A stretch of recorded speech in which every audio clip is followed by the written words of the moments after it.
Preya het na haarself in die spieël gekyk en gesig.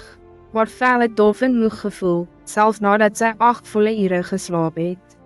Sy het elke dierroom en masker probeer, maar die moe voorkoms wou nie weggaan nie. Ek wens my vel kon net weer gloei, het sy gedink, en voel 'n bietjie hopeloos. Haar ma, Leila, het haar hartseer gesien en haar na 'n vriendelike voedingkundige geneem. Die voedingkundige, Dr. Arnold, het verduidelik dat ware gloed van binne begin. Hy het gesê, die geheim is nie in 'n pot nie, maar in 5 eenvoudige vegetariese kosse.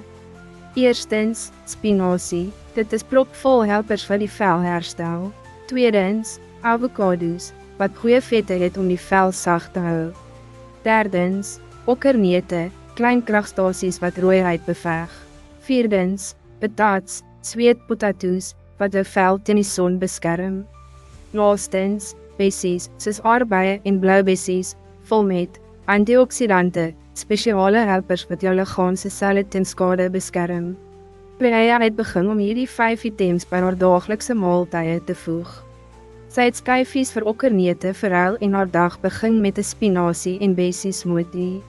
Na net 'n paar weke was die verandering duidelik. Haar vel was gladder, helderder en werklik stralend. Dis asof ek 'n natuurlike lig binne in my gevind het sy gelukkig vir haar ma gesê. Die dierrome was vergeet. Jou vel is 'n spieël van jou gesondheid. Voed dit met eenvoudige, kragtige kos en kyk hoe dit straal. Jy het die krag om 'n natuurlike gloed van binne te skep. Teken nou in en lewer kommentaar op jou gunsteling velkos met Afrikaans repo.